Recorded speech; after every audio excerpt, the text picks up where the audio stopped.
Good afternoon. The clouds were so beautiful here, I thought I'd just stop for a minute and make us a midday one. So I'm going to continue on page 167, my mind/body training. This one is the energy body. As we saw in chapter 4, exceptional physical feats are possible when athletes deliberately develop their ki, or subtle energy. Certain extraordinary powers are especially apparent in the martial arts.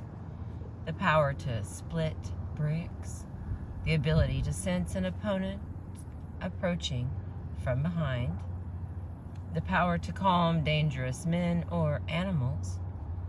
This subtle energy is an aspect of our body that is, in a sense, both separate from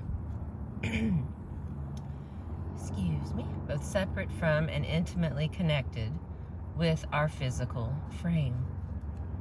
Recently, an approach has been developed in the West that draws on methods of the martial arts to cultivate our awareness and control of these subtle energies.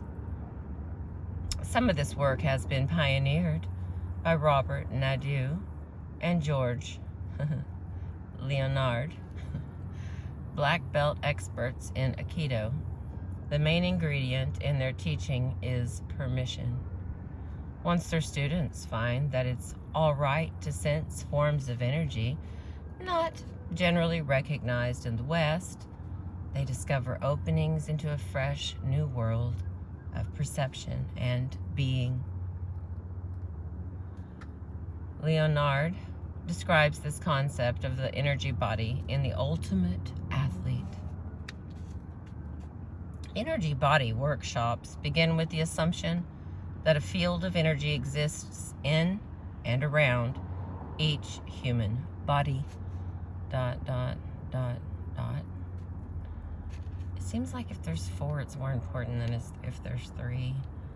So, anyway, the individual is viewed as an energy being, a center of vibrancy, emanating waves that radiate out through space and time, waves that respond to and interact with myriad other waves. The physical body is seen as one manifestation of the total being, coexisting with the energy body. That was a long sentence. The physical body is seen as one manifestation of the total being, coexisting with the energy body. The energy body is capitalized. Its reality and importance is in no way denied. It provides us with the most reliable information as to the condition of the total being. The energy body, on the other hand, is less reliable and more difficult for us to perceive at this stage in our development. But it is far less limiting than the physical body. It can change shape, size, destiny, intensity, and other qualities. Each of these changes influences the physical body to some extent. In some mysterious way that we can't yet fully understand, the energy body also seems to transcend space and time.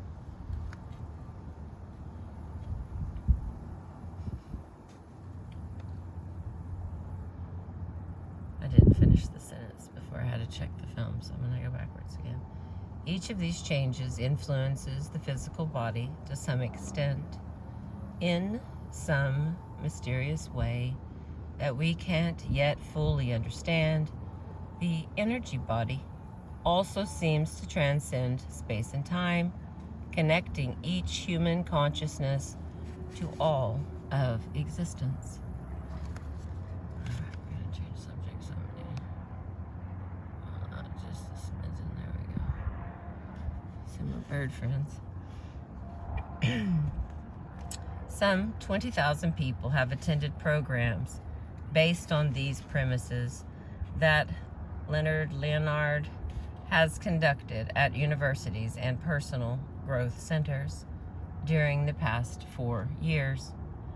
Participants in these programs are frequently able to sense the location of other people in the room with their eyes closed, create an energy flow by which they can resist force with considerable ease, transmute pain and shock into positive feelings of being energized, resist being lifted, or become effectively lighter at will. Leonard introduces beginners to this kind of experience through exercises in balance and centering, soft eye focus, energy sensing, and energy flow. Here is a description he gave us of one of his exercises. All right. First, have someone try to bend your extended arm at the elbow. Then stretch and shake your hand with wrist limp. Breathe deeply, allowing the abdomen to swell. Relax. Now stand with your right foot slightly in front of the left. Weight evenly distributed on both feet. Knees neither locked nor bent. Let your right arm rise to a horizontal position in front of you. Hand open, thumbs up. Elbows should not be locked. Now imagine that your arm is part of a beam of pure, smooth, unbendable energy. Your arm is in the center of this beam, which extends a few inches all around it. With eyes soft, that is not sharply focused on any specific object, imagine the beam of which your arm is a part, extending through any object in front of you, the wall or whatever, across the horizon to the ends of the universe. Your arm is part of the beam. The beam is like a laser. It cannot be bent, but it takes no effort on your part to keep it from being bent. All you have to do is concentrate on its existence.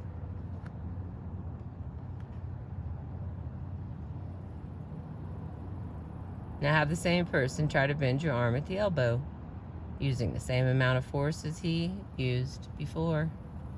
Have him use more force. Now, note that difference. Okay, let's see. What is this little note here? In The Ultimate Athlete, Leonard outlines ways in which the energy body comes into play during conventional athletics. See Chapter 6, page 110 through 122. And in a different book, The Silent Pulse, he develops a theory that may help account for these phenomena. In Golf in the Kingdom, another book, I. Murphy relates some of these phenomena to golf and other sports. See especially The Pleasures of Practice, page 166 to 180. All right. Now you're in the know. Consciously developing a greater awareness of our energy body is one way to enhance our KI, and increase our overall competence in sport. Oh, now that little note matters. I couldn't find it. Okay, we're going on. It's hot. By combining the approaches we have reviewed in this chapter with regular physical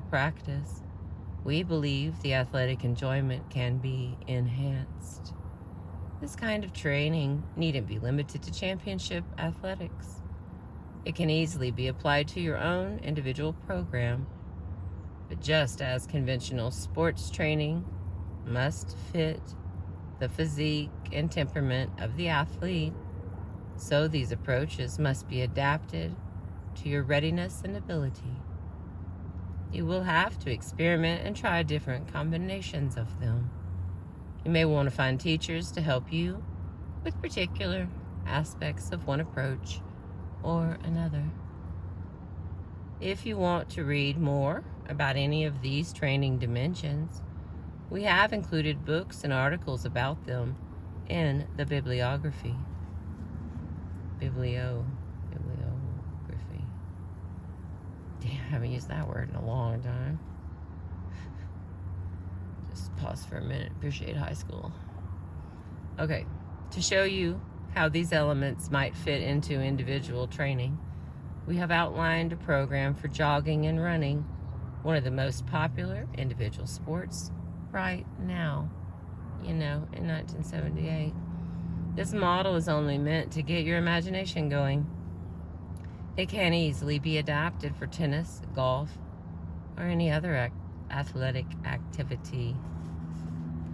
We only got like 2 pages left, so we're going to squeeze them on here.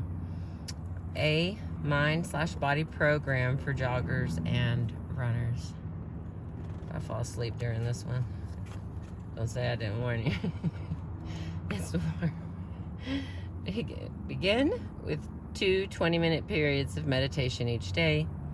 First when you arise and the second in the evening. If you have never practiced meditation, begin by observing your thoughts and feelings without judgment or interference in a quiet room.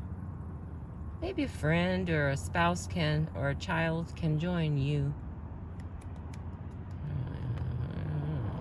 Your jogging program should begin as prescribed in one of the good books on the subject, like Kenneth Cooper's Aerobics, perhaps Jim Fixx's The Complete Runner, or Joanne Ulott's Women Running. Stick with this kind of program these authors describe. They're probably free now if you Google those people.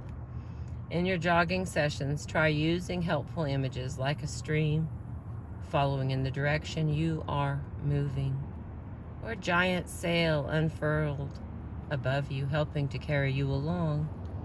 Practice holding such images for at least part of your workout until it gets to be an easy thing to do.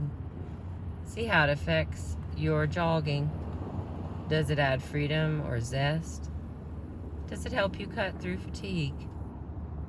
If other helpful images come, experiment with them. When you are jogging, be aware of all the sensations that arise. Don't suppress them. Exercise periods are times to know your body more completely.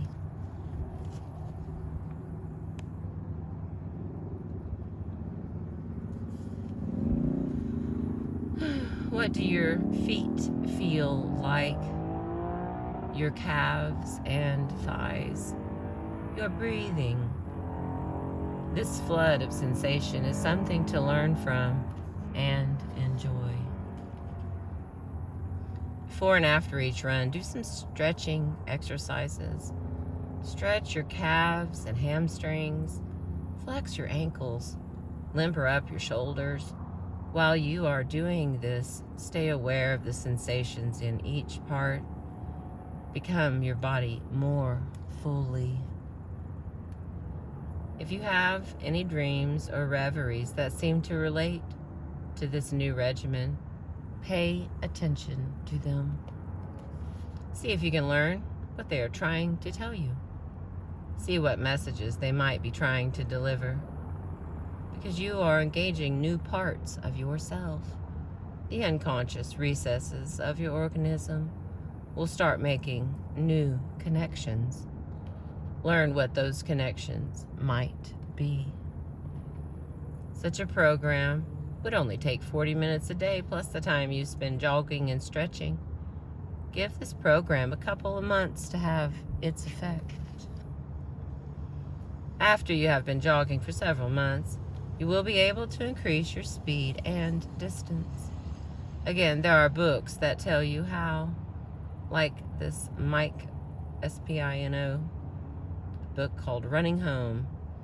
It includes programs for the intermediate runner with all sorts of ways to incorporate meditation and visualization into your training.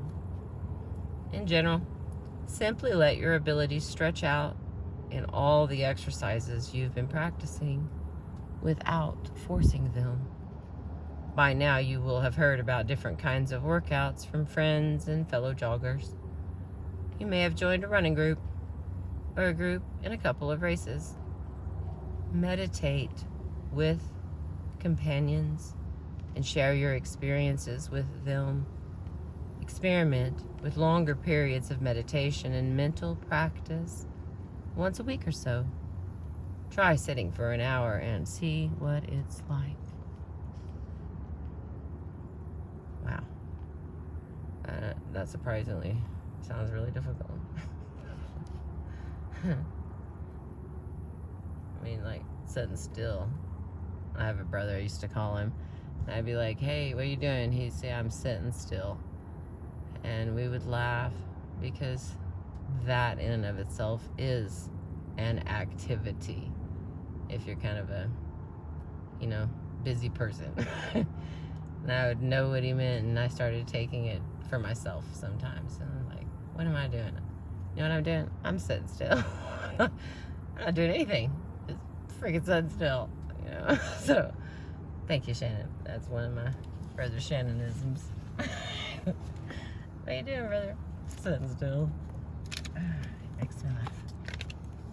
Alright, we're almost done entirely with this chapter. So let me stay back on track. Okay. Using your imagination to recombine the elements we have outlined in the preceding pages to make a regimen that suits you, but stay faithful to practice.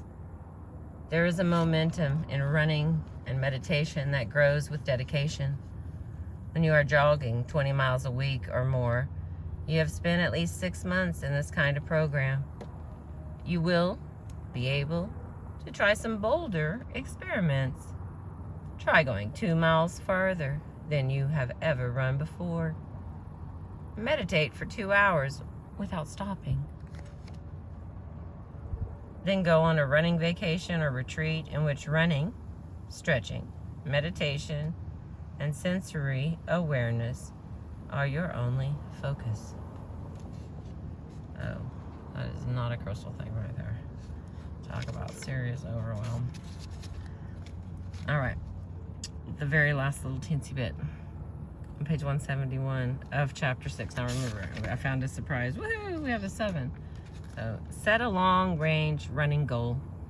By now, you should have met people who can join you in your training for a longer run. And set a goal for inner exploration. Maybe to try a week-long meditation retreat. If you are a full-time athlete, work on meditation disciplines.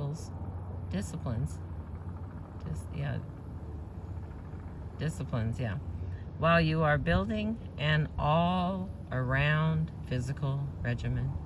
That includes training for cardiopulmonary and muscular endurance, strength and flexibility. All of these amplify the others. By now, you will be getting leads from various quarters, both inside and outside you. Let imagination inform everything that you do. Try something new and unique in your training, and then aim to surpass at least one personal limit you now think is fixed. Dun, dun, dun. Okay, chapter 7, evolutionary possibilities. It's got, let's do a little bit. Let's see if I can keep you on the hook. Major question Oh, the A goes with it, sorry. A major question in sports concerns the ultimate limits of performance and record breaking. Is there a limit to how fast the mile or the marathon will eventually be run? How much further can swimming records be lowered? How difficult or easy will future ascents in climbing be? Or the maneuvers in gymnastics, or the turns in